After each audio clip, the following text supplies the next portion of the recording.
A masterpiece of storytelling, Aditi Roy redefines dreams, a story that inspires millions. ये देखकर अर्जुन का चेहरा गंभीर हो गया, लेकिन अदिति वहीं रुकने का नाम नहीं ली। उसने अपनी फोन स्क्रीन को अर्जुन के सामने कर दी। उस पर सोशल मीडिया पर उसकी किताब के प्रमोशन से जुड़े लाखों व्यूज और कमेंट थे। 50,000 प्री ऑर्डर्स। कोई मजाक नहीं है मिस्टर मल्होत्रा। ये उस मेहनत और लगन का नतीजा है जिसे आप जैसे लोग समझ नहीं सकते। आपने मेरी इज्जत नहीं की, लेकिन मैं खुद की इज्जत करना जानती हूँ। उसकी बात सुनकर अर्जुन कुछ बोलना चाहता था, लेकिन अदिति ने उसे रोकते हुए ठंडी मुस्कान के साथ कहा, अब आप मुझे रिजेक्ट कर सकते हैं, लेकिन याद रखिएगा ये लड़की कभी भी हार नहीं मानती। इसके बाद अदिति ने उसे गुस्से से घूरा और फिर अपनी बुक और डायरी को अपने बैग में रखकर अपनी हाई हील्स की आवाज़ के साथ वहाँ से निकल गई। पूरे ऑफिस में सन्नाटा छा गया। अर्जुन के साथ साथ सभी लोग हैरान थे, लेकिन उसकी बातों ने अर्जुन के चेहरे पर अनदेखा थप्पड़ जड़ दिया था, जिससे उसका ईगो हर्ट हो गया था। अचानक उसका गुस्सा 7वें आसमान पर पहुंच गया था। उसने गुस्से से कहा, इस लड़की की इतनी हिम्मत, लेकिन उसकी बातें सच थीं तो वह कुछ कर भी नहीं सकता था। लेकिन पहली बार उसे काफ़ी ज़्यादा मजाकिया फील हो रहा था, जैसे वह लड़की उसकी बेइज्जती करके गई हो। जिससे वह गुस्से से दरवाजे से बाहर निकला और गुस्से से गार्ड से बोला, आज के बाद कभी भी ऐसे लोग कंपनी के अंदर आए ना तो तुम्हारा मैं क्या हाल करूँगा तुम सोच भी नहीं सकते। उसके गुस्से से गार्ड्स डर गए, लेकिन बेचारे, उनकी क्या ही गलती थी। बेफालतू में उन्हें अर्जुन का गुस्से का शिकार होना पड़ा था, लेकिन वह भी क्या ही कर सकते थे। लेकिन ये बात सच थी कि अदिति ने एक ऐसी छाप छोड़ी थी जिसे अर्जुन चाहकर भी भुला नहीं सकता था। वह गुस्से से वहां से चला गया। वहीं उसके जाते ही सभी लोग आपस में फुसफुसाने लगे कि क्या बवाल लड़की थी यार। अदिति मल्होत्रा इंडस्ट्री से बाहर निकली तो उसके चेहरे पर साफ झलक रहा था कि वह गहरी उदासी और गुस्से के बीच उलझी हुई है। उसकी आंखें नम थी। उसे अर्जुन अपनी बुक पर बोलना बिल्कुल भी पसंद नहीं आया था, जिससे उसके दिल में अर्जुन मल्होत्रा के लिए गुस्से की लहरें उठ रही थी। कितना खड़ूस इंसान था, इसे तो मैं छोड़ूंगी नहीं। ऐसे कौन बोलता है, किसी को बड़ा इंसान है तो क्या हुआ, मेरी इंसल्ट करेगा, बेवकूफ़ इंसान, सेल्फिश कहीं का, नवाब ज़्यादा कहीं का। उसने खुद से कहा, गुस्से से बड़बड़ाया, बिना मेरी किताब के एक पेज पर नजर डाले उसने सीधे मुझे फंडिंग देने से मना कर दिया, ऊपर से बेइज्जती अलग कर दी। मन तो कर रहा है उसका सर फोड़ दूं। समझता क्या है खुद को, पत्थर दिल कहीं का, इमोशंस की तो कदर ही नहीं। सच में डेविल है एक नंबर का। वह खुद से गुस्से से बड़बड़ाई जा रही थी। उसे बहुत गुस्सा आ रहा था। फिर उसने अदिति ने अर्जुन मल्होत्रा की ऊंची सी बिल्डिंग की ओर गुस्से से देखा और मन ही मन उसे कोसने लगी। ठंडी हवा चल रही थी। सड़कों पर गाड़ियों का आना जाना जारी था। उसके बाल हवा में बिखर रहे थे और आंखों में नाउम्मीदी और गुस्से का मिश्रण था। गाड़ियों के हॉर्न और लोगों की आवाज़ें पीछे से आ रही थी, लेकिन वह उन सब से बेखबर गुस्से से चिल्ला रही थी, क्यों, आखिर क्यों मैंने अर्जुन मल्होत्रा से मिलने का मूड बनाया। उस खड़ूस और घमंडी इंसान से तो अच्छा था कि मैं अपनी बुक खुद ही छाप लेती। उसने सड़क पर पड़ी एक छोटी सी पत्थर को जोर से लात मारी। इतना बड़ा बिजनेसमैन है, लेकिन इंसानियत तो जैसे बची ही नहीं है उसमें। किताब की बात सुनते ही ऐसे मना कर दिया जैसे मैं उसकी सबसे बड़ी दुश्मन हूँ। ऊपर से वो घमंड, उफ, खुद को समझता क्या है।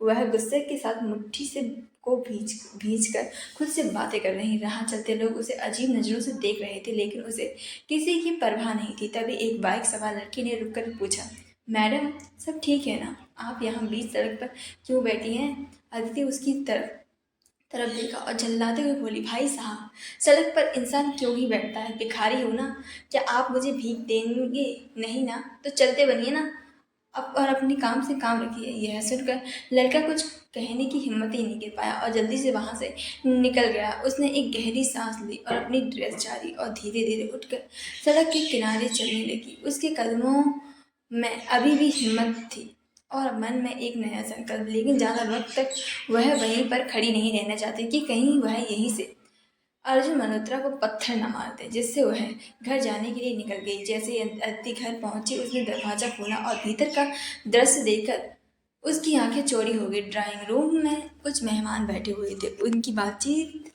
की बातें हर कोने में गूंज रही थी। उनकी माँ मीनल मेहमानों को नाश्ता पानी करवा रही थी और मुस्कुराते हुए अदिति की तारीफों की पुल बांधे जा रही थी। अरे हमारी अदिति तो बचपन से ही बड़ी होशियार है, पढ़ाई में भी नंबर वन, और लिखने का तो भगवान ने जैसे उसे खास तोहफा दिया है। मीनल की बातों पर मेहमान खुश होकर सिर हिला रहे थे, लेकिन यह सब देखकर अदिति के चेहरे पर गुस्से की लकीरें और गहरी हो गई। सुबह सुबह अर्जुन मल्होत्रा ने उसका मूड खराब कर दिया था, और अब घर पर बिना किसी चेतावनी के ये मेहमान आ धमके थे। उसे तुरंत समझ आ गया कि ये लोग भी उसे देखने आए होंगे, वो भी शादी के लिए। गुस्से से भरी अदिति ने अपने बैग को एक तरफ पटका और तमतमाते हुए अपनी माँ के पास पहुंची। माँ, ये सब क्या है? उसने तीखी स्वर में पूछा। मीनल ने अपनी बेटी की ओर देखा और हल्की नाराजगी सा बोली, तुम्हारी प्रॉब्लम क्या है? ऐसे चिल्ला क्यों रही हो? देखो घर में मेहमान आए हैं। क्या यही संस्कार दिए मैंने तुम्हें? अदिति ने अपनी माँ को बातों को अनसुना करते हुए वहां बैठे मेहमानों की ओर इशारा किया। मैंने साफ कहा था मुझे शादी नहीं करनी, फिर ये सब क्यों? उसकी आवाज़ ऊंची थी और आंखों में साफ गुस्सा झलक रहा था। उसे गुस्से में देख मीनल जी ने भी गुस्से से कहा, अदिति तमीज से पेश आओ। तुम्हें दिखाई नहीं दे रहा है क्या सामने मेहमान बैठे हुए हैं? ये कैसे बात कर रही हो तुम? अदिति ने तिलमिलाते हुए जवाब दिया, मुझे पता है माँ, मैं क्या कर रही हूँ। मैं नहीं करती ये सब, लेकिन आपने मुझे मजबूर किया है ऐसे बात करने के लिए। आपको सब बता रखा है, फिर भी आपने इन्हें शरण दे दी। जिस पर मीना जी ने गुस्से से कहा, मैंने ही उन्हें बुलाया है। जिस पर अदिति ने कहा, हाँ तो क्यों बुलाया है माँ? मैंने कहा ना मुझे शादी नहीं करनी है। मीनल अदिति की तीखी बातें सुनकर घबरा गई। उन्हें गुस्सा तो आ रहा था, लेकिन उससे ज़्यादा शर्मिंदगी फील हो रही थी कि सब लोग क्या सोच रहे होंगे। उनकी परेशानी पर पसीना झलक आया और वे खुद को संभालते हुए मेहमानों की ओर मुखातिब हुई। माफ़ कीजिएगा, ये बच्ची थोड़ी परेशान है। सुबह से मूड ठीक नहीं है, काम पर गई थी, शायद वहाँ कुछ हुआ है। मीनल ने हड़बड़ाते हुए सफाई दी। वहीं लड़के के माता पिता जो अपने बेटे के लिए अदिति का देखने आए थे, पूरी स्थिति से असहज हो गए थे। लड़के की माँ ने धीमी आवाज़ में अपने पति से फुसफुसाते हुए कहा, देखा आपने कैसी लड़की है, बात करने का भी सलीका नहीं है। अदिति जो अब तक अपने गुस्से को दबाने की कोशिश कर रही थी, यह सुनते ही भड़क उठी। उसने सीधे उनकी ओर देखते हुए कहा, आपको जरूरत नहीं है फुसफुसाने की, आप साफ साफ कहिए क्या परेशानी है। लड़के की माँ जो अब खुद को संभालने की कोशिश कर रही थी, फिर वो भी तानों पर उतर आई। बेटी, ये क्या तरीका है बड़ों से बात करने का? ऐसी लड़की को कौन ही अपने घर की बहू बनाएगा? अदिति ने झल्लाते हुए अपने हाथ जोड़े और तीखा ताना मारा। आप बिल्कुल सही कह रही हैं आंटी, ऐसी बदतमीज गुस्से लड़की को बहू बनाना बहुत मुश्किल काम है। तो प्लीज़ आप लोग यहाँ से जा सकते हैं, मेरा कोई इरादा नहीं है अपनी ज़िंदगी बर्बाद करने का। लड़की की माँ गुस्से से पैर पटकते हुए उठ खड़ी हुई। चलो, हमें यहाँ और नहीं रुकना, ये लड़की तो किसी के भी लायक नहीं है। अदिति के इस व्यवहार से मीनल का चेहरा शर्म से लाल हो गया था। वो बार बार मेहमानों से माफ़ी मांग रही थी, प्लीज़ आप लोग बुरा मत मानिए, ये बच्चे बस थोड़ा गुस्से में हैं। लेकिन लड़के की माँ ने बिना कुछ सुने दरवाजे की ओर बढ़ते हुए कहा, हम ऐसी बदतमीज लड़की के घर रिश्ता लेकर आई, ये हमारी सबसे बड़ी गलती है। जैसे ही वे लोग बाहर निकले, अदिति गुस्से से भरी अपनी माँ की ओर मुड़ी और कहा, माँ, मैंने कहा था ना कि मुझे शादी नहीं करनी है, फिर क्यों आप बार बार इन ड्रामों में फंसती हैं? मीनल ने हताश होकर अपनी बेटी की ओर देखा और फिर गुस्से से कहा, यही तुमसे पूछूं तो तुम क्यों अपनी माँ को फंसा देती हो? कितनी बदतमीजी से बात की है, ऐसे क्या सोच रहे होंगे वो हमारे बारे में? और अदिति, मैं तेरी भलाई के लिए ही सब कर रही हूँ, दुश्मन नहीं हूँ तेरी, जो तू ऐसी झांसी की रानी की तरह सबसे भिड़ गई। मेरी भलाई ये है कि आप मुझे मेरे सपने पूरे करने दें, ये शादी विवाह का खेल मुझे मत खिलाइए माँ। कहते हुए अदिति अपने रूम में चली गई और मीनल गहरी सांस लेते हुए वहीं सोफे पर गुस्से से बैठते हुए बोली, सपने सपने सपने, बस सपने, पता नहीं क्या रखा है सपने में, मुझे तो कुछ भी दिखाई क्यों नहीं दे रहा है। और वह मुंह फुलाकर बैठ गई। अदिति गुस्से से पैर पटकते हुए अपने रूम की ओर बढ़ गई। उसके चेहरे पर तमतमाहट और नाराजगी साफ झलक रही थी। उसकी बिल्ली मिस्टी उसके गुस्से को देखकर हल्की सी सहम गई थी। मिस्ट्री जो पहले आराम से पलक पर लेटी हुई थी, अचानक डर के कोने में दुबक गई। अदिति ने अपने कमरे में घुसते ही मिस्ट्री को सहमते हुए देखा। उसकी गुस्साई आंखें एक पल के लिए नरम पड़ गईं। वह जानती थी कि मिस्ट्री उसके गुस्से से डर जाती थी। वह उसकी बच्ची की तरह थी और वह उसका डरना बर्दाश्त नहीं कर सकती थी। अदिति ने गहरी सांस ली और अपने गुस्से को धीरे धीरे शांत करने की कोशिश की। ओह मिस्ट्री, तुझसे क्या छुपा है? हाँ, तुझे तो सब पता है ना बेबी। अदिति ने हल्की मुस्कान के साथ मिष्टी को अपनी ओर बुलाते हुए कहा, लेकिन मिष्टी अभी भी उसकी ओर झांकते हुए शांत खड़ी थी। आजा मिष्टी, गुस्सा तुझ पर थोड़ी ही थी। आज इतना ड्रामा है कि मूड खराब हो गया। अब जल्दी आओ अपनी मम्मा के पास, अदिति ने नरम आवाज में कहा और अपने बिस्तर पर बैठ गई। थोड़ी झिझक के बाद मिष्टी भी धीरे धीरे अदिति के पास आई। अदिति ने उसे गोद में उठाकर कसकर गले से लगा लिया। देख मिष्टी, मैं क्या क्या झेल रही हूँ। पहले वो खड़ूस अर्जुन मल्होत्रा, फिर ये अजीब बिड़बड़ाए मेहमान। कोई मेरी बात सुनने को तैयार ही नहीं है। अदिति ने मिष्टी को थपथपाते हुए कहा। मिष्टी उसकी गोद में म्याऊं करती हुई आराम से लेट गई, जैसे वह उसे अदिति की बात समझ आ रही हो। अदिति ने उसकी नर्म फर पर हाथ फेरते हुए कहा, तू ही है मेरी सबसे समझदार और अच्छी बच्ची। कम से कम तू तो अपनी मम्मा के गुस्से से नहीं भागी।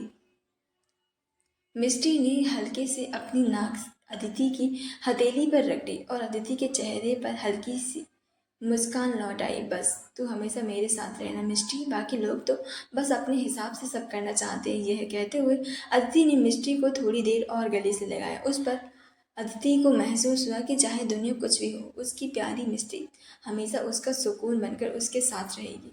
शाम का वक्त था। घर में अब तक सुबह का घटनाओं का असर बाकी था। मीनल जी गुस्से से किचन से बाहर आई और सीधे अपने पति मनोज जी की ओर देखते हुए तीखे लहजे में बोली, बहुत हो गया मनोज जी, इस लड़की की हरकतें अब बर्दाश्त से बाहर हो चुकी हैं। सुबह सुबह अर्जुन मल्होत्रा से लड़कर आए और फिर घर में मेहमानों के सामने तमाशा किया। उसकी वजह से अब मुझे हर तरफ से सुनना पड़ रहा है। आप जानते हैं हमारे रिश्ता ताने मार मार कर मुझे परेशान कर रहे हैं। सबको इसकी हरकतें की खबर लग गई है। तंग आ गई हूँ मैं इस लड़की से। मनोज जी जो शांत स्वभाव के थे और अभी अभी ही उन्होंने घर में कदम रखा था, वह कुछ कहने के लिए मुंह खोल ही रहे थे कि मीनल जी ने उनकी जवाब बिना सुने अपनी बात जारी रखी। ऊपर से मेरी सहेली का फोन आया है। वो भी ताने दे रही है कि कैसी बेटियों को पाला है और कैसे संस्कार दिए हैं।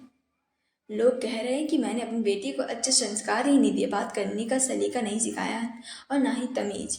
और अब मैं किसे किसे समझाऊं। इसीलिए कल मेरी दूर की सहेली अपनी बेटी को यहाँ लेकर आ रही इसके रिश्ते के लिए। लड़का अमेरिका में काम करता है। अब मैं इसका रिश्ता फाइनल करना है। बस बहुत देर इस लड़की को छूट, अब नहीं। यह कहते हुए मीनल जी ने अपनी गुस्से से चूड़ियां खनकाई। और सुनिए मनोज जी, अगर अदिति ने कल भी उसे लेकर कोई तमाशा किया तो मैं नहीं जानती क्या कर बैठूंगी। ये उसका आखिरी मौका, उसे शादी करनी होगी। उसकी बात से मनोज जी ने शांत स्वर में समझाने की कोशिश करते हुए बोले, मेनन तुम थोड़ा शांत हो जाओ। अदिति अभी गुस्से में है। वह लड़की है, सपने देखती है, उसे वक्त चाहिए इन सब के लिए। आजकल के रिश्ते हमारे जैसे नहीं हैं कि बस कर दो। जिस पर मीनन ने उनकी बात को बीच में काटते हुए गुस्से से कहा, अब आप भी शुरू हो गए। वक्त, और कितना वक्त चाहिए उसे। अब उसकी जिद और सपनों के चक्कर में मेरी इज्जत खतरे में आ गई है। आज तक तुमने उसे सिर पर चढ़ाया है, अब देख लो नतीजा। मेहमानों के सामने उसकी बदतमीजी का तमाशा बन गया। मुझे सब कुछ सहना पड़ता है। तुम तो बस ऑफिस में और काम में व्यस्त रहते। लोगों की बातें तो मुझे ही झेलनी पड़ती हैं। जिस पर मनोज जी ने गंभीर होकर कहा, मीनल तुम समझने की कोशिश करो। दबाव डालने से बात बिगड़ जाएगी। हमें प्यार से समझाना होगा। जिस पर मीनल ने उनकी बात पर गुस्से से तिलमिलाते हुए कहा, बस और कुछ नहीं सुनना मुझे। तुम अपनी बेटी को समझाओ। इस बार उसकी शादी करके ही रहूंगी, चाहे उसे अच्छा लगे या ना लगे। और अगर उसने कल फिर से तमाशा किया तो याद रखना, मैं किसी से बात नहीं करूंगी। यह कहते हुए मीनल गुस्से से पैर पटकते हुए किचन की ओर बढ़ गई। तभी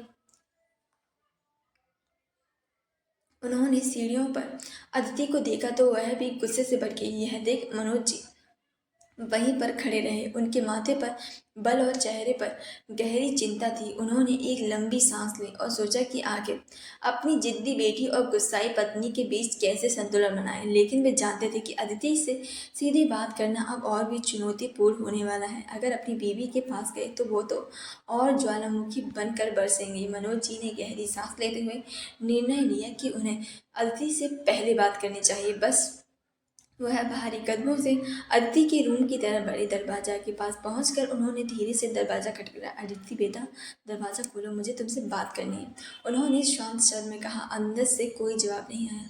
कमरे के भीतर सन्नाटा था। मनोज जी ने दोबारा दरवाजा खटखटाया और इस बार थोड़ा जोर से कहा, अदिति, मैं जानता हूँ कि तुम परेशान हो, लेकिन दरवाज़ा खोलो।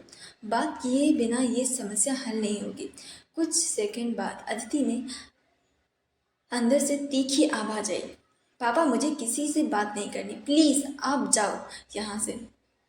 मनोज जी ने उसकी आवाज़ में गुस्सा और नाराज़गी महसूस की, लेकिन वह पीछे हटने वाले नहीं थे। उन्होंने दरवाजे पर फिर से हल्की सी दस्तक दी। अदिति, देखो, मैं समझता हूँ कि तुम पर बहुत दबाव है, लेकिन इस तरह चुप रहना ठीक नहीं है। मैं तुम्हारी बात सुनने के लिए आया हूँ। अंदर से अदिति ने चिल्लाते हुए कहा, पापा, मैंने कहा ना, मुझे अकेले छोड़ दीजिए।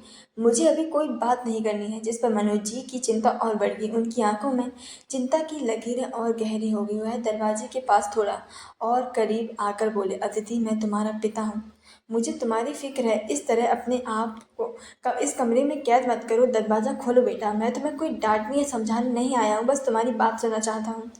उनके शब्दों में छिपा अपनापन और चिंता अदिति के दिल को छू गया। कुछ सेकंड के अंदर अंदर फिर से खामोशी छाई रही। फिर हल्के से दरवाजे की कुंडी घुमाने की आवाज़ आई।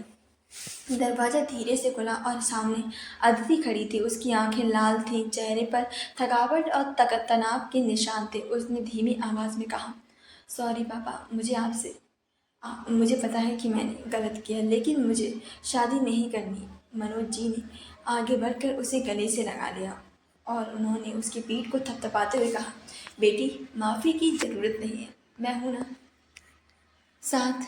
मैं तुम्हारी माँ से बात करूंगा। अदिति ने सिर झुका लिया। उसकी आंखों से आंसू बह निकले। वह अपने पिता के कंधे पर सिर रखते हुए फूट फूट कर रो पड़ी। काफ़ी देर तक दोनों भाई पिता और बेटी आपस में बातें करते रहे। अदिति ने अर्जुन मल्होत्रा वाली बात भी बता दी। मनोज जी ने कहा, इसमें तुम्हारी भी कोई गलती नहीं है ना बच्चा, कोई बात नहीं, सब सही हो जाएगा। लेकिन उसके माथे पर परेशानी की लकीरें थी। काफ़ी देर समझाने के बाद वो वहाँ से चले गए, लेकिन अदिति ने उनके माथे पर परेशानी को देख लिया था, जिस वजह से वह भी परेशान हो गई। उसने गहरी सांस ली और खुद को संभालने की कोशिश की। फिर वह अपने कमरे में खिड़की के पास बैठ गई। उनके पैरों के पास मिस्ट्री भी बैठी सो रही थी। अदिति के हाथ में फ़ोन था और उसकी उंगलियां बार बार स्क्रीन पर निशा का नंबर डायल करने और काटने में झिझक रही थी। आखिरकार उसने गहरी सांस ली और कॉल लगा दी। दूसरी तरफ से निशा की चहकती हुई आवाज़ आई, अरे मैडम, इतनी देर से याद किया मुझे?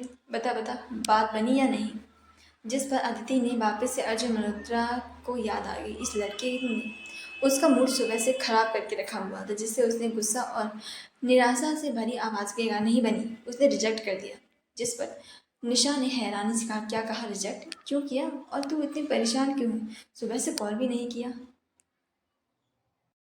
सब ठीक है ना? अदिति ने एक लंबी सांस ली और फिर कहना शुरू किया, क्या बताऊँ निशा, सुबह ही गई थी अर्जुन मल्होत्रा से मिलने, अपनी किताब के लिए फंडिंग के बारे में। क्या होना था, उस खड़ूस आदमी ने मेरी किताब को फंड करने से मना कर दिया, वो भी बिना ठीक से सुने, और ऊपर से मेरी बेइज्जती कर दी। अदिति की आवाज़ में गुस्सा और निराशा साफ झलक रही थी। निशा ने उसे शांत करने की कोशिश करते हुए कहा, अरे ये तो गलत बात है, इसकी कुछ ज़्यादा ही हिम्मत नहीं हो गई, समझता क्या खुद को? अच्छा, तू परेशान मत हो, हम किसी और को ढूंढ लेंगे। जिस पर अदिति ने झंझलाते हुए कहा, निशा, तू समझ नहीं रही है, मेरे पास टाइम नहीं है, ये किताब मेरा सपना है, और अगर ये अभी नहीं छपी तो सब खत्म हो जाएगा। मुझे किसी भी तरह से अर्जुन मल्होत्रा को मनाना होगा। सुबह से माँ से लड़ाई हो रही है और अब वो भी रुकने वाली नहीं रुकने वाली, शादी करके रहेंगी। कल पता नहीं फिर से किसे बुला लिया है। निशा ने कुछ देर चुप रहने के बाद कहा, ठीक है, सुन, आज रात एक पार्टी है जिसमें अर्जुन मल्होत्रा भी आएगा, मैं वहीं जा रही हूँ, तू भी मेरे साथ चल। मैं सिर्फ तुझे एक मौका दे सकती हूँ, तू चाहे तो उसे मना ले या फिर गवा दे। अदिति को यह सुनते ही उम्मीद की किरण दिखी। उसकी आवाज़ में अचानक से उस उत्साह आ गया। सच, अर्जुन मल्होत्रा वहाँ होगा?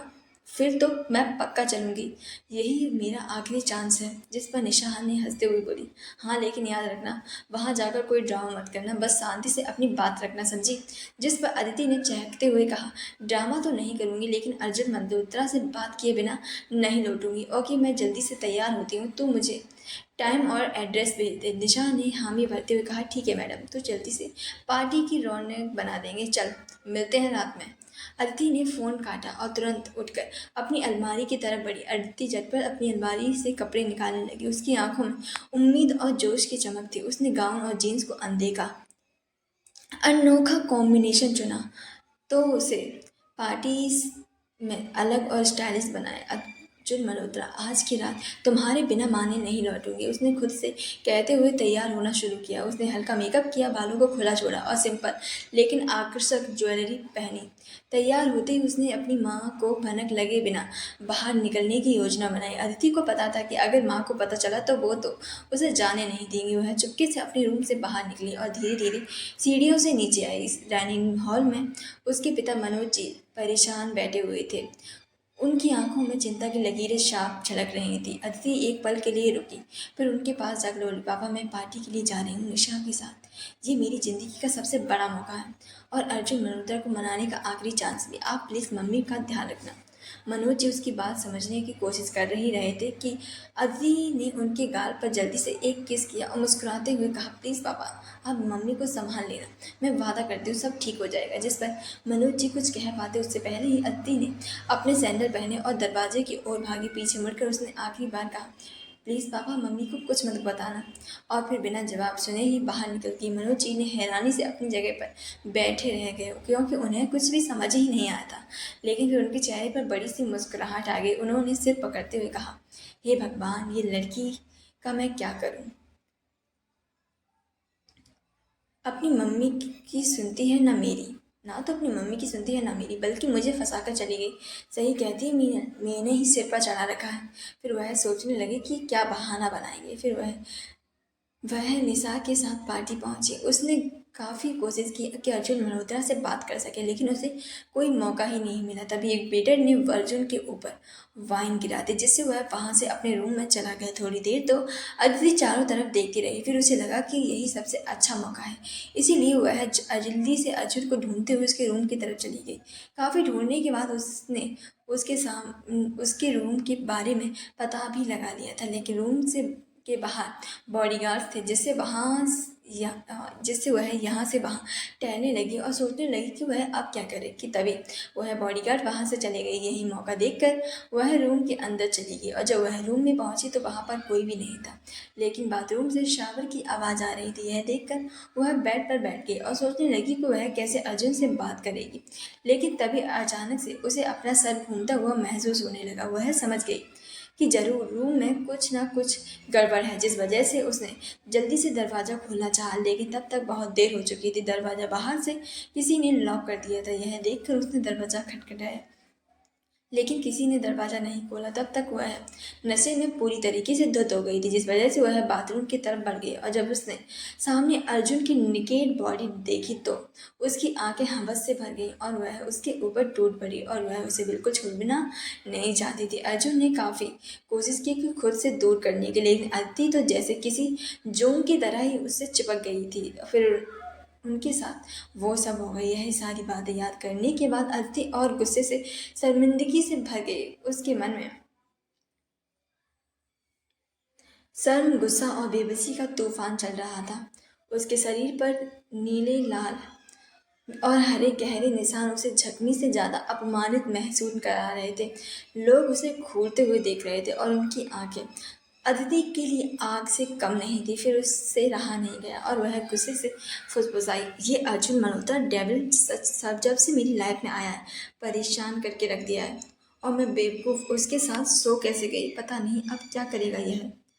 उसकी बेबसी इतनी बढ़ गई कि उसकी आंखों से आंसू झलक पड़े। वहीं उसका पीछा कर रहे विक्रम के बॉडीगार्ड ने जब उसे ऐसे सड़क पर रोते देखा तो उसे ये लड़की काफ़ी ज़्यादा बेवकूफ़ लग रही थी। वहीं काफ़ी देर तक पूछने के बाद आरती ने फ़ोन देखा तो ऑफ था और घर जाने का तो सवाल ही नहीं था। अगर घर पर गई तो मम्मी ये हालत देख जान से ही मार देंगी, उसने घबरा कर सोचा। वह बेबस और लाचार महसूस कर रही थी। तभी उसकी नज़र टेलीफोन बूथ पर गई। उसे देखते ही उसकी आंखें चमक गईं और वह जल्दी से उस तरफ बढ़ गई। उसने जल्दी जल्दी अपने गाउन को ऊपर उठाया, जिसके अंदर उसने जीन्स पहनी हुई थी। गाउन की लंबाई और उसके बेतरतीब बाल उसे और असहज बना रहे थे। उसने अपनी जेब टटोली और कुछ सिक्के निकाले। वह सिक्के लेकर टेलीफोन बूथ की तरफ भागी। लोग उसे अजीब नज़रों से घूर रहे थे, लेकिन अदिति पहले ही इतनी बड़ी मुसीबत में फंसी हुई थी कि अब उसे किसी की भी नज़रों की परवाह नहीं थी। उसने गुस्से से सिक्के मशीन के अंदर डाले और नंबर डायल किया। निशा, जल्दी से फ़ोन उठाओ, प्लीज़। उसकी आवाज़ घबराई हुई थी। काफ़ी देर बाद निशा ने कॉल उठाया। हेलो अदिति, तू चुड़ैल कहाँ है? पार्टी से तू ऐसे गायब हुई जैसे पता ही नहीं चला। मैंने कितना ज़्यादा ढूंढा और लेकिन तू तो मुझे कहीं मिली ही नहीं। आखिरकार है चली कहाँ गई थी तू? ऊपर से तूने फ़ोन ऑफ किया हुआ है। मुझे लगा तू घर चली गई होगी, लेकिन घर में सब परेशान है। तेरी फैमिली से कितनी ज़्यादा कॉल्स आ चुके हैं और मैं कब से उन्हें बहाना बनाई जा रही हूँ। बेवकूफ़ लड़की, तू है कहाँ पर? उसकी आवाज़ सुन अदिति जल्दी से हाँफते हुए बोली। निशा मेरी जान, मुझे ये यहाँ से ले चल प्लीज़, मैं मर जाऊंगी। अर्जुन मल्होत्रा मेरी जान ले लेगा, वो मुझे नहीं छोड़ेगा। उसकी यह बात सुन निशा उसकी आवाज़ सुनते ही घबरा गई। उसने जल्दी से कहा, क्या बोल रही है तू? और तू है कहाँ पर? वहीं रुक, मैं आती हूँ। क्या हुआ है? तू घबराई क्यों लग रही है? जिस पर अदिति ने जल्दी से कहा, मत पूछ के क्या हुआ है, बस जल्दी से आ जा, फिर मैं तुझे सब बताऊंगी। यह कहते हुए उसने जल्दी से उस होटल के पास का एड्रेस बता दिया, फिर फ़ोन को काट दिया। उसके बाद वह परेशानी से टेलीफोन बूथ से बाहर निकली। वहीं दूसरी तरफ विक्रम मल्होत्रा द्वारा भेजा गया आदमी उसे दूर से देख रहा था। उसकी हरकतें देखकर वह मन ही मन सोच रहा था, चेयरमैन साहब ने आखिर इस लड़की को क्यों चुना? ये तो पागल लगती है, वह भी आधी नहीं बल्कि पूरी की पूरी। वहीं दूसरी तरफ विक्रम मल्होत्रा के कैबिन का दरवाजा एकदम से खुला। अर्जुन को सामने देखते ही रोहित के चेहरे का रंग उड़ गया। उसकी आंखों में डर और बेचैनी साफ झलक रही थी। वह डर से ऊपर से नीचे तक कांपने लगा था, जबकि विक्रम जी बिल्कुल शांत भाव से अपनी कुर्सी पर बैठे थे। लेकिन उसे गुस्से से आते देख उन्होंने कड़क आवाज में कहा, अर्जुन, क्या तुम अपने मैनर्स भूल गए हो कि किसी के कैबिन में दाखिल होने से पहले दरवाज़ा खटखटाया जाता है? लेकिन अर्जुन ने उनकी बात का कोई जवाब नहीं दिया। वह गुस्से से भरा हुआ उनके सामने पहुंचा और अपने दोनों हाथों को डेस्क पर पटकते हुए बोला, दादाजी, कल रात जो भी हुआ वह सब आपका ही प्लान था, है ना? सब कुछ आपने किया था। रोहित, जो अब तक अर्जुन की नज़रों से बचने की कोशिश कर रहा था, उसने जैसे ही यह सुना वह पसीने से तरबतर हो गया। उसकी टांगें कांपने लगी और उसके मन ही मन सोचा, बॉस को ये सब पता चल गया, अब तो मैं गया। वह थर थर काँप रहा था। वहीं विक्रम जी, जो हमेशा की तरह अपने चेहरे पर किसी भी भाव को प्रकट नहीं होने देते थे, उन्होंने अनजान बनते हुए कहा, ये किस तरीके की बदतमीजी है और तुम किस बारे में बात कर रहे हो? यह सुनकर अर्जुन ने और भी ज़्यादा गुस्से से अपनी जेब से फ़ोन निकाला और एक वीडियो को प्ले करते हुए उनकी ओर बढ़ा दिया। वीडियो में होटल के सीसीटीवी फुटेज थे। उसमें साफ दिख रहा था कि रोहित अर्जुन के कमरे से बाहर निकल रहा था और उसके तुरंत बाद उस कमिश्नर ने अदिति को कमरे में भेजकर दरवाज़ा लॉक कर दिया। वीडियो खत्म होते ही अर्जुन ने अपना फ़ोन डेस्क पर फेंकते हुए कहा, अब आप और क्या कहेंगे दादाजी? रोहित, जो आपकी मर्जी के बिना तो ऐसा कुछ भी नहीं कर सकता। इसका मतलब यह है ना कि ये सब आपकी ही चाल थी? वहीं यह सुनते ही रोहित का चेहरा अब और सफ़ेद पड़ चुका था। वह बुरी तरह से कांपते हुए विक्रम जी की तरफ देखने लगा, लेकिन विक्रम जी ने अपनी जगह से हिले बिना ठंडे लहजे में कहा, हाँ, मैंने ये सब किया है, तो क्या हुआ? मैंने गलत क्या किया है? यह सुनते ही अर्जुन की आंखें लाल और गुस्से से और भी ज़्यादा भड़क उठी। उसने जोर से कहा, दादाजी, आप अपने पोते के साथ ऐसे कैसे कर सकते हैं? उसे किसी अनजान लड़की के साथ रात बिताने की प्लानिंग? सीरियसली दादाजी? जिस पर विक्रम जी ने गंभीर और कठोर स्वर में जवाब दिया, यह सब मुझे करने पर तुमने मजबूर किया है अर्जुन। अगर तुम मेरी बात मानकर किसी लड़की से पहले ही शादी कर लेते तो मुझे ऐसी चाल चलने की जरूरत ही नहीं पड़ती। लेकिन तुम तो किसी लड़की की तरफ नजरें उठाकर भी नहीं देखते, इसीलिए तुम्हारे इसी रवैये से मुझे ये कदम उठाने पर मजबूर किया है। और वो लड़की तुम्हारी तरह ही बेकसूर है, उसकी कोई गलती नहीं है, इसीलिए उसे गलत मत समझना, क्योंकि वो ही गलती से दूसरी लड़की की जगह चली गई थी। यह सुनकर अर्जुन ने अपने दांत भींचते हुए कहा, दादाजी, मेरी जिंदगी का तमाशा बनाने के बाद भी आपको थोड़ा सा पछतावा नहीं है, बल्कि आपको उस लड़की की पड़ी है। जिस पर विक्रम जी ने बीच में ही उसे रोकते हुए कहा, हाँ, उसकी ही पड़ी है। तुम जैसे नालायक की तो मैं चिंता ही क्यों करूं? वो लड़की बेकसूर है और मैं उसके साथ कुछ भी गलत नहीं होने दूंगा। बाकी मैं साफ साफ बोल चुका हूँ, कल तक तुम्हारी शादी हो जानी चाहिए। तुम जब वरना तुम मेरी कंपनी से जा सकते हो और तुम शादी कर लो। उसके बाद ही मेरे से आकर किसी और चीज़ के बारे में बात करना, समझ में आ गया? यह सुनकर अर्जुन अविश्वास और गुस्से से अपने दादाजी को घूरने लगा। उसे बिलीव नहीं हो रहा था कि उसके दादाजी को उसकी बिल्कुल भी परवाह नहीं थी। उसकी मुट्ठियां कस गई, लेकिन वह कुछ भी कह नहीं सका। विक्रम जी ने आंखों में ऐसी कठोरता की कि अर्जुन को एहसास हो गया कि उनके फैसले को बदला नहीं जा सकता। गुस्से से भरा अर्जुन अपनी मर्जी को दबाते हुए कैबिन से बाहर निकल गया। पीछे रोहित अब भी डर से कांप रहा था। शुक्र था जो उसके बॉस ने अभी भी उसकी तरफ नहीं देखा था, वरना वह तो वहीं पर दम तोड़ देता। वहीं विक्रम जी ने अपनी जगह से हिलने की कोशिश की जरूरत नहीं की, बस वह जाते हुए देख मुस्कुरा रहे थे। वहीं रोहित ने बड़ी हिम्मत करते हुए पूछा, सर आपको क्या लगता है सच में जानने के बाद वो अब शादी करेंगे या नहीं? जिस पर विक्रम जी ने अपनी कड़क आवाज में कहा, अगर उसे अपनी कंपनी की फिक्र होगी तो जरूर शादी करेगा, वरना मुझे क्या, मैं किसी और को इस कंपनी का अध्यक्ष बना दूंगा। उनकी कही बात को सुनकर रोहित अब हैरानी से चेयरमैन विक्रम जी की तरफ देख रहा था। करीब 1 घंटे बाद अदिति अपनी दोस्त निशा के अपार्टमेंट के कमरे में अपने सारे कपड़े चेंज करने के बाद बैठी हुई थी। यह अपार्टमेंट निशा का ही था। वह अपने म्यूजिक करियर की वजह से अपनी फैमिली से काफ़ी दूर रहती थी, लेकिन अदिति ने अपना चेहरा तकिए में छुपा लिया था और घुटनों को मोड़कर रो रही थी। उसके आंसू थमने का नाम नहीं ले रहे थे। उसकी हालत देखकर निशा का दिल पसीज गया। अदिति, अब बता क्या हुआ है? क्यों रो रही है यार? जब से आई है तब से रोए जा रही है। मुझे कुछ बताएगी कि हुआ क्या है?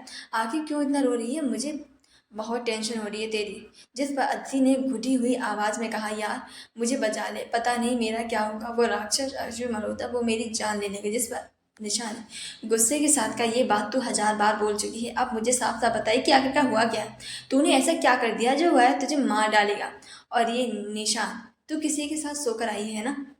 उसकी आंखों में इरिटेशन, गुस्सा और एक्साइटमेंट साफ दिखाई दे रही थी। जिस पर अदिति ने रोते हुए जवाब दिया, मुझे नहीं पता मैं क्या करूं। मैं उससे मिलने उसके रूम में चली गई थी, पता नहीं वहां पर क्या हुआ, मुझे नशा हो गया और मैंने उसके साथ उस अर्जुन मल्होत्रा के साथ सेक्स कर दिया। अदिति की आवाज़ गुस्से और शर्म से कांप रही थी। यह सुनते ही निशा की आंखें हैरानी से फैल गईं और उसने हैरानी के साथ कहा, सेक्स? सीरियसली? और वह भी अर्जुन मल्होत्रा के साथ? वह काफ़ी ज़्यादा हैरान नजर आ रही थी। फिर अचानक से उसने अपनी आंखें छोटी करते हुए कहा, तूने कोई भांग पी रखी है क्या? जानती है ना वह लड़कियों से कितना दूर भागता है, और फिर वह तेरे साथ सेक्स करेगा? सीरियसली मुझे पागल समझ रखा है क्या? मुझे सच सच बता, किसके साथ तूने ये सब किया है? जिस पर अदिति और भी ज़्यादा गुस्से से अपने पैरों को छटपटाने लगी और तेज तेज रोने लगी और गुस्से के साथ बोली, मैं बिल्कुल सच बोल रही हूँ, समझी तू? सच में मैं उसके साथ सोई हूँ, पता नहीं कैसे। बस इतना पता है कि मैं उसके कमरे में थी और जब उठी तो ये सब हो चुका था। मैंने मेरी ज़िंदगी बर्बाद कर चुकी थी। अब मैं क्या करूँ? वो तो भला है उस आदमी का जिसने मुझे भागने का मौका दे दिया, वरना वह अर्जुन मल्होत्रा मेरी जान लेकर ही छोड़ता। लेकिन जितना मैं जानती हूँ, मुझे पता है वह मुझे बिल्कुल भी नहीं छोड़ेगा। प्लीज़ मुझे बचा लें। जिस पर निशा भी परेशान हो गई और उसे गले लगा लिया। उसकी आंखों में चिंता थी, लेकिन वह समझ नहीं पा रही थी कि अदिति की इस मुसीबत को हल कैसे निकाले। काफ़ी देर तक अदिति वैसे ही रोती रही। फिर निशा उसके लिए कॉफ़ी लेकर आई तो दोनों ही परेशानी से सोचने लगी कि अब आगे क्या करें। अदिति ने अपनी फैमिली से बात कर ली थी। उसकी माँ बहुत ज़्यादा गुस्से में थी, लेकिन अदिति को अपनी इसी की या किसी की परवाह नहीं थी।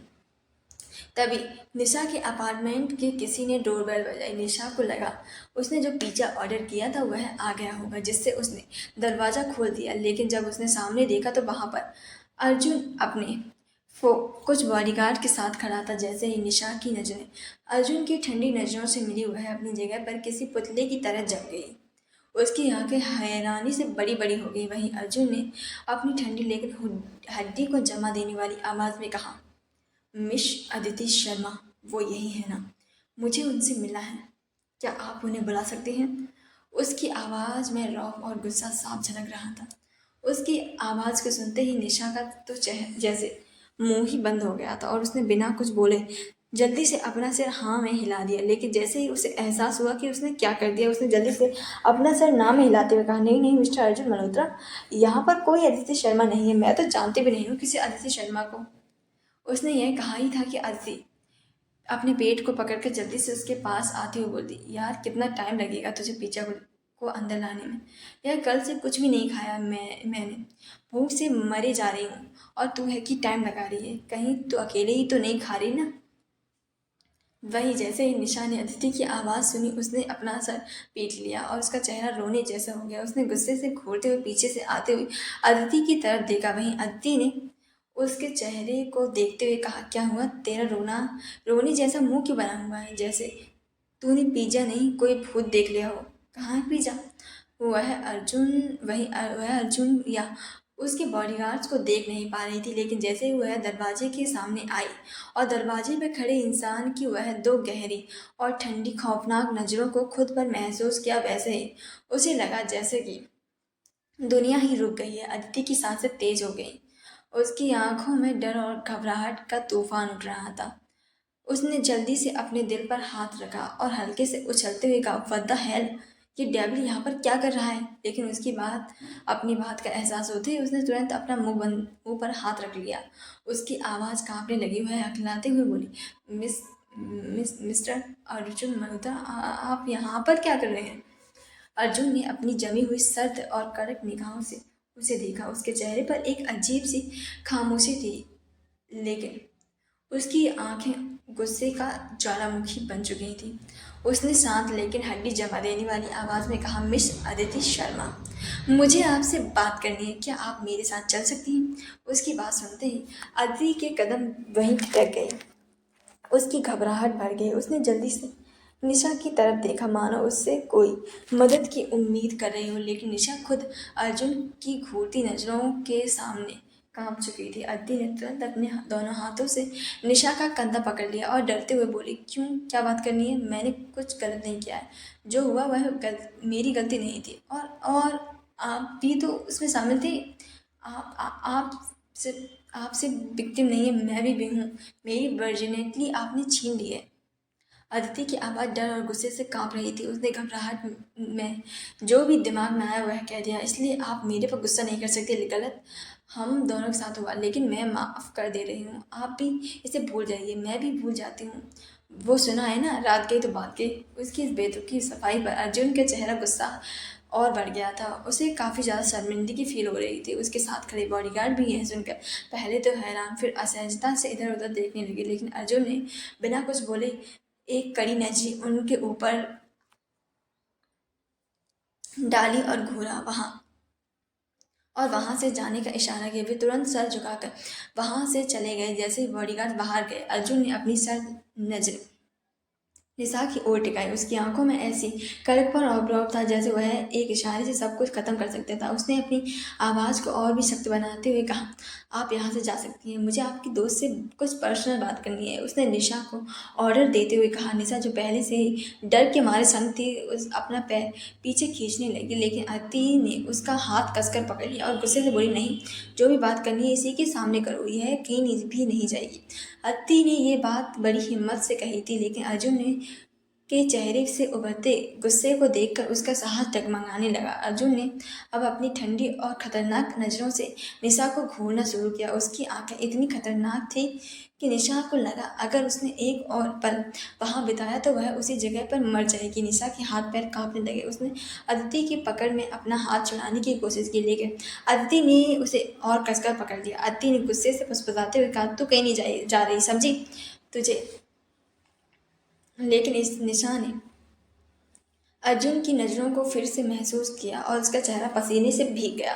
अर्जुन की आंखों में ऐसी क्रूरता थी जिसने उसकी आत्मा को झकझोर दिया। उसने सिर्फ अदिति का हाथ झटका और जल्दी से कहा, सो सॉरी अदिति, मुझे जाना होगा। जिस पर अदिति गुस्से से चिल्लाई, निशा की बच्ची, तू कहीं नहीं जाएगी, मैं कह रही हूँ ना, मत जा। अगर तू गई ना तो मैं तुझे छोड़ूंगी नहीं। लेकिन निशा ने उसकी बात अनसुनी की और लगभग भागते हुए अपने रूम में चली गई। उसके जाते ही अदिति का गुस्सा उबाल मारने लगा। उसने अर्जुन की ओर पलटकर चिल्लाने की हिम्मत जुटाई, लेकिन जैसे ही उसकी नज़रें अर्जुन की खतरनाक आंखों से टकराई, उसके शब्द जैसे उसके गले में ही अटक गए। अर्जुन ने अपनी भेदती हुई नज़रों से अदिति को देखा।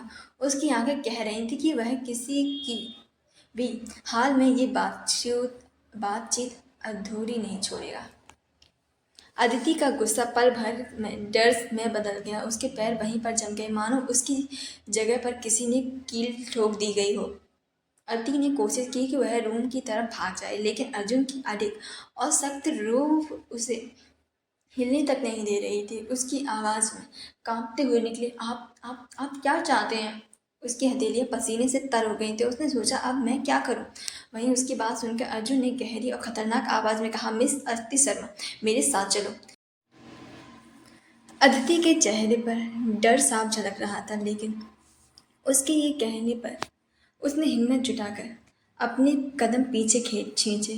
वह हाँफते हुए बोली, नहीं, बिल्कुल भी नहीं। मैं कहीं नहीं जाऊंगी। आपको जो करना है यहीं कहें। मैं आपके साथ कहीं नहीं जाऊंगी। अर्जुन ने अपने जबड़े कसते हुए उसे घूरा। उसकी आंखों में गुस्से की ऐसी चिंगारी जल रही थी कि अदिति का दिल जोर जोर से धड़कने लगा। उसने एक कदम उसकी ओर बढ़ाते हुए सख्त लहजे में कहा, मुझसे बहस मत करो, मैंने कहा ना मेरे साथ चलो। जिस पर अदिति ने घबराहट में निशा को फिर से देखने की कोशिश की, लेकिन निशा तो पहले ही रूम से चली गई थी। अब वह अकेली थी और अर्जुन की उपस्थिति ने उसे भीतर तक हिला दिया था। वह गुस्से को शांत करने की कोशिश करते हुए बोली, आप समझ क्यों नहीं रहे हैं? मैं आपके साथ नहीं आ जाऊंगी। जो कुछ भी हुआ वह गलत था, लेकिन अब उसे खत्म कर दीजिए। मैं आपसे कोई बात नहीं करना चाहती। अर्जुन का गुस्सा उफान पर था। उसने एक कदम और उसकी ओर बढ़ाया और अदिति ने घबराकर दीवार का सहारा लिया। उसकी आंखों में डर के आंसू थे, लेकिन फिर भी उसने अपने इरादों को मजबूत दिखाने की कोशिश की।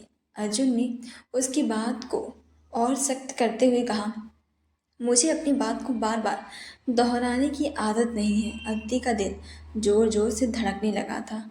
उसकी आंखों में डर और बेबसी थी, लेकिन उसने अपने कदमों को जमाकर खड़े रहने का साहस किया। उसने गुस्से और डर के मिले जुले भाव के साथ कहा, और हम भी तो यही बोल रहे हैं कि मुझे भी अपनी बात बार बार दोहराने की आदत नहीं है। आप समझ क्यों नहीं रहे हैं? जिस पर अर्जुन ने गहरी सांस ली और उसे घूरते हुए पलट गया और आगे की ओर बढ़ते हुए कड़क आवाज में कहा, फॉलो मी। जिस पर अद्दी अब गुस्से से बुरी तरीके से चिढ़ गई थी। उसने तुरंत अपने माथे पर बल देते हुए जल्दी से अपनी जुबान चलाना चालू किया। आपने क्या कहा? Follow me. आप शायद भूल रहे हैं मिस्टर अर्जुन मल्होत्रा, लोग मुझे फॉलो करते हैं, मैं किसी को फॉलो नहीं करती। सो आई एम वेरी सॉरी। आपको फॉलो मैं नहीं कर सकती। उसके इस जवाब पर अर्जुन ने अपनी आंखें छोटी करते हुए पलटकर उसे देखा। उसकी तीखी नजरें अदिति की तरफ मुड़ गईं, लेकिन अदिति ने बिना डरे अपनी बात जारी रखी। क्या ऐसे क्यों घूर रहे हैं? मैं सच बोल रही थी। अगर आप जानना चाहते तो इंस्टा पर जाकर देखिए, मेरे 10,000 फॉलोअर्स हैं। अच्छी खासी फैन फॉलोइंग है। वह उसे अपनी बातों में उलझाना चाहती थी, लेकिन यह कहते ही अर्जुन ने गुस्से से अपने दांत भींचे और भड़कते हुए कहा, क्या तुम अब ऐसी बकवास बातें करना बंद करोगी, या मुझे तुम्हारा मुंह बंद करना पड़ेगा? जिस पर अदिति ने अपने चेहरे पर और बड़ी मुस्कान को लाते हुए तंज किया, ऐसे कैसे अपना मुंह बंद कर लूं मिस्टर अर्जुन मल्होत्रा? आखिर मैं बोलूंगी नहीं तो मैं जिंदा होने का मतलब क्या है? मैं तो बिना बोले मर ही जाऊंगी ना बाबा। ना बाबा ना। सब बंद कर सकती हूँ, लेकिन बोलना नहीं। जिस पर अर्जुन ने गुस्से से चिल्लाते हुए कहा, तुम्हें मेरी बात समझ क्यों नहीं आती? मेरा दिमाग खराब करना बंद करो। मैं यहाँ मजाक करने नहीं आया हूँ। जिस पर अदिति ने भी बिना डरे अपनी बात रखी, और मैं भी तुम्हारी बातें सुनने नहीं आई हूँ। तुम हो कौन जिसकी बात सुनूं या समझूं? उसके अंदर अचानक से साहस आ गया था, लेकिन अर्जुन ने गुस्से से कदम बढ़ाया और तीखे स्वर में कहा, तुम अपनी बकवास बंद करोगी या नहीं? यह सुनते ही अदिति ने उछलते हुए जवाब दिया, बिल्कुल भी नहीं। यह सुनकर अर्जुन ने का अब धैर्य खो दिया। उसने अपनी आंखें सिकोड़ते हुए कहा, यानी कि तुम मेरी बात नहीं मानोगी? जिस पर अदिति ने मुस्कान के साथ कहा, बिल्कुल सही समझे, मैं बिल्कुल भी नहीं मानूंगी। यह सुनते ही अर्जुन ने गहरी सांस ली और गुस्से से आगे बढ़कर कहा, ओके फाइन, यह कहते हुए उसने अचानक से अदिति की कमर को कसकर पकड़ा और उसे अपनी ओर खींचते हुए एक झटके से उसने अपने कंधे पर उठा लिया। यह सब कुछ इतना अचानक हुआ था कि अदिति कुछ पलों के लिए स्तब्ध ही रह गई। उसकी आंखें चौड़ी हो गई और वह हक्का बक्का रह गई। जैसे ही उसे होश आया उसने गुस्से से चिल्लाना शुरू कर दिया। मिस्टर अर्जुन मल्होत्रा, ये क्या कर रहे हो तुम? मुझे नीचे उतारो, अभी के अभी। लेकिन अर्जुन तो जैसे कुछ भी सुनने के मूड में ही नहीं था। उसने उसकी बातों को बुरी तरह से अनसुना कर दिया। वह गुस्से से उसे और कसकर पकड़कर आगे बढ़ने लगा। अदिति ने खुद को छुड़ाने की भरपूर कोशिश की, लेकिन अर्जुन की पकड़ इतनी मजबूत थी कि वह खुद को छुड़ा ही नहीं पा रही थी, जिस वजह से वह उसकी पीठ पर थप्पड़ मारने लगी। लेकिन अर्जुन टस से मस नहीं हुआ। अदिति का गुस्सा अब और बढ़ गया। उसने गुस्से से कहा, तुम्हारी कोई सेल्फ रिस्पेक्ट है या फिर नहीं? ये क्या बेहुदा हरकत है? लेकिन अर्जुन ने अभी भी उसकी कोई बात नहीं मानी। वह तो जैसे उसकी बातों को सुनने के बिल्कुल भी मूड में ही नहीं था और वह बिना कुछ बोले आगे की तरफ उसको उठाते हुए वहां से ले जाने लगा।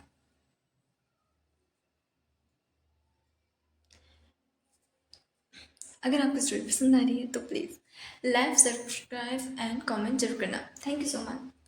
अगली वीडियो जल्दी आएगी। Thank you so much.